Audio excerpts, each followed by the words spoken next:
નમસ્કાર મિત્રો, સ્વાગત છે તમારું HNGU સ્ટડી પોઈન્ટ યુટ્યુબ ચેનલના એક નવા વિડીયોમાં. મિત્રો, ગુજરાત જાહેર સેવા આયોગ એટલે કે જીપીએસસી દ્વારા ખૂબ જ અગત્યનું પરિપત્ર ક્લાસ 1-2ની ભરતી અંગે બહાર પાડવામાં આવ્યો છે. એના વિશે આપણે આજના આ વિડીયોની અંદર વાત કરવાના છીએ. જીપીએસસી દ્વારા જે આ પરિપત્ર બહાર પાડવામાં આવ્યો છે એ ક્લાસ 1-2ની ભરતીની અંદર અપ્લાય કરનારા તમામ ઉમેદવારો માટે ખૂબ જ અગત્યનું છે. સાથે સાથે તમામ ઉમેદવારો માટે ખૂબ જ અગત્યની સૂચનાઓ છે એ પણ બહાર પાડવામાં આવેલી છે. તો આજનો આ વિડીયો જે છે એ તમારા માટે ખૂબ જ ઉપયોગી સાબિત થશે. તો વિડીયોના અંત સુધી જરૂરથી બનેલા રહેજો અને જો આપવામાં આવેલી માહિતી તમને ઉપયોગી લાગે તો વિડીયોને જરૂરથી લાઇક કરજો. તો શરૂ કરીએ આજનો આ વિડીયો. તો તમે જોઈ શકો છો ગુજરાત જાહેર સેવા આયોગ જીપીએસસી અને અહીંયા લખ્યું છે એ પ્રમાણે અગત્યની જાહેરાત ક્રમાંક 240/2024-25 ગુજરાત વહીવટી સેવા વર્ગ 1, ગુજરાત મુલકી સેવા વર્ગ 1 અને વર્ગ 2 તથા ગુજરાત નગરપાલિકા મુખ્ય સેવા અધિકારી વર્ગ 2 માટે અરજી કરવા તથા પ્રાથમિક કસોટીમાં હાજર રહેવા માટે સંમતિ આપવા તથા કન્સેન્ટ ડિપોઝિટ જમા કરવા બાબત. તો પહેલું કયું છે? પ્રાથમિક કસોટીની અંદર હાજર રહેવા માટે તમારે સંમતિ આપવાની છે. પછી અરજી કરવા માટેની અને કન્સેન્ટ ડિપોઝિટ અંગે ખૂબ જ અગત્યની અપડેટ જે છે એ જાહેર કરવામાં આવેલી છે. તમારું ફોર્મ ભરાઈ ગયું હોય તો પણ તમે આ વિડીયો જે છે એ ધ્યાનથી વાંચી અને સમજી લેજો.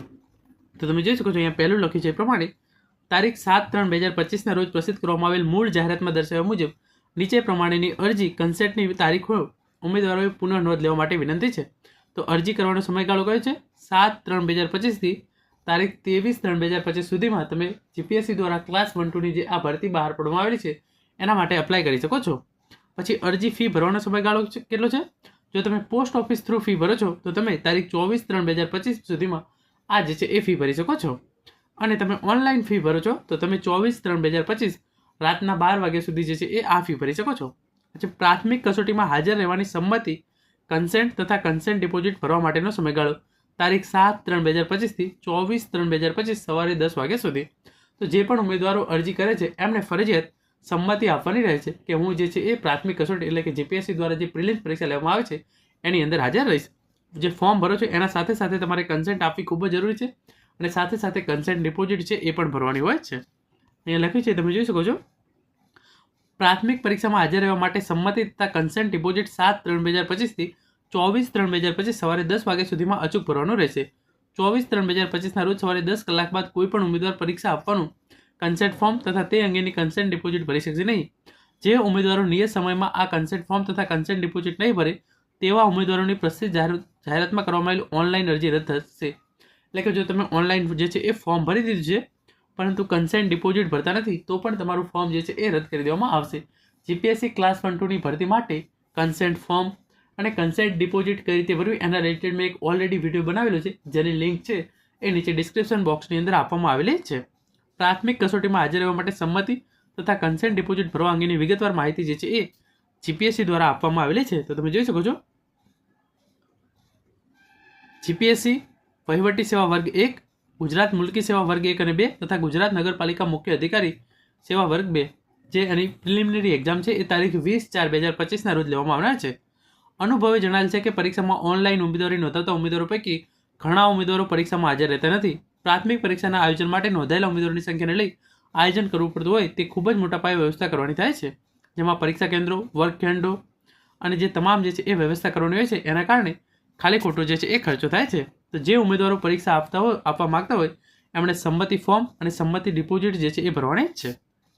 એના માટે મેં લખ્યું છે એ પ્રમાણે તમામ બાબતોને ધ્યાનમાં લઈ ઉમેદવારો પાસે કન્સેન્ટ ફોર્મ તથા કન્સેન્ટ ડિપોઝિટ જે છે એ ભરવાની તમારે થાય છે. તો જે બિન અનામત વર્ગના ઉમેદવારો છે, મહિલા સિવાય, એમના માટે 500 રૂપિયા ફી ભરવાની છે. તમે પ્રિલિમ્સ પરીક્ષા આપવા માટે જશો તો તમારી આ જે છે એ ડિપોઝિટ તમને પાછી મળી જશે. અને જો તમે પરીક્ષા આપવા માટે જશો નહીં આ 500 રૂપિયા ભર્યા પછી તો તમારી ડિપોઝિટ જે છે એ જપ્ત કરી લેવામાં આવશે. અનામત વર્ગના ઉમેદવારો એટલે કે સામાજિક અને શૈક્ષણિક રીતે પછાત વર્ગ, અનુસૂચિત જાતિ, અનુસૂચિત જનજાતિ અને આર્થિક રીતે નબળા વર્ગ, તમામ કેટેગરીના મહિલા ઉમેદવાર અને દિવ્યાંગ અને માજી સૈનિકો માટે 400 રૂપિયા ડિપોઝિટ જે છે એ ભરવાની થાય છે. તમે એકવાર પ્રિલિમિનરી એક્ઝામ જે છે એ આપો છો તો તમને આ ડિપોઝિટ જે છે એ પાછી મળી જશે. એના રિલેટેડ અહીંયા લખ્યું છે એ પ્રમાણે તમે જોઈ શકો છો પ્રસ્તુત જાહેરાતની પ્રાથમિક કસોટી આપવા માટેનું કન્સેન્ટ ફોર્મ અને કન્સેન્ટ ડિપોઝિટ 7/3/2025થી તમે 24/3/2025ના સુધીમાં ભરી શકો છો.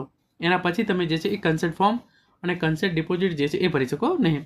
કન્સેન્ટ ડિપોઝિટ તમે કઈ રીતે ભરી શકો છો એના રિલેટેડ મેં એક ડિટેલની અંદર વિડીયો બનાવેલો છે. એ વિડીયો છે એની લિંક નીચે ડિસ્ક્રિપ્શન બોક્સની અંદર આપવામાં આવેલી છે. એ વિડીયો જોઈને જ તમે જે છે એ ડિપોઝિટ ભરજો જેથી તમે જે છે એ પરીક્ષા આપી શકો. તમે જે છે એ UPI, debit card, credit card અને નેટ બેન્કિંગ દ્વારા કન્સર્ન ડિપોઝિટ જે છે એ ભરી શકો છો. પછી અહીંયા લખ્યું છે આગળ તમે જોઈ શકો છો, કન્સર્ન ડિપોઝિટ કોને પાછી આપવામાં આવશે. જે મૂળ સ્ત્રોતમાંથી કન્સર્ન ડિપોઝિટ ભરવામાં આવી છે તે મૂળ સ્ત્રોતમાંથી જ રિફંડ ચૂકવવામાં આવશે.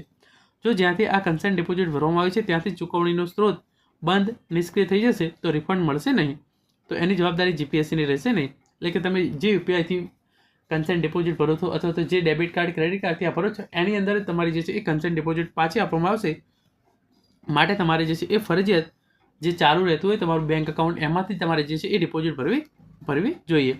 પરીક્ષામાં હાજર રહેનાર ઉમેદવારોને કન્સર્ન ડિપોઝિટ પરત કરવામાં આવશે. ગેરહાજર ઉમેદવારોની કન્સર્ન ડિપોઝિટ પરત કરવામાં આવશે નહીં. એટલે કે તમે પ્રિલિમિનરી એક્ઝામ આપવાના હોય તો જ તમારે કન્સર્ન ડિપોઝિટ જે છે એ ભરવી જોઈએ. કન્સર્ન ડિપોઝિટ તથા કન્સર્ટ ફોર્મ ભર્યા અંગેની એક કોમન ઈ રિસિપ્ટ જનરેટ થશે જેની પ્રિન્ટ કાઢી લેવી. આ ઈ રિસિપ્ટ આયોગ દ્વારા માગે યોગ્ય રજૂ કરવાની રહેશે. એટલે કે છેલ્લે તમે જ્યારે આ ફી ભરી દો છો ત્યારે તમારે જે છે એક ઈ રિસિપ્ટ આવે છે, તમારે એ જે છે એ ચોક્કસથી એને પણ ડાઉનલોડ કરી લેવાની રહેશે. પછી લખ્યું છે કન્સર્ટ ફોર્મ અને કન્સર્ન ડિપોઝિટ નહીં ભરે તેવા ઉમેદવારો જે છે એ કોલ લેટર પણ નહીં નીકાળી શકે અને પરીક્ષા પણ જે છે એ આપી શકશે નહીં. તમારે ફરજિયાત જે છે એ કન્સર્ન ડિપોઝિટ જે છે એ ભરી નાખવાની છે. અને અહીંયા લખ્યું છે એ પ્રમાણે ઉમેદવારોએ અલગ અલગ જાહેરાત માટે અલગ અલગ કન્સર્ટ ફોર્મ ભરી કન્સર્ન ડિપોઝિટ ભરવાની રહેશે જેની ખાસ નોંધ લેવી. તો જે છે એ આ હતો આજનો વિડીયો જેની અંદર આપણે જીપીએસસી દ્વારા ફોર્મ ભરવાની તારીખો, કન્સર્ન ફોર્મ અને કન્સર્ન ડિપોઝિટ અંગે ખૂબ જ અગત્યની સૂચનાઓ જાહેર કરી હતી એના વિશે વાત કરી છે. આશા રાખું છું આજનો આ વિડીયો જે છે એ તમને ચોક્કસ ઉપયોગી થયો હશે. Thank you so much for watching.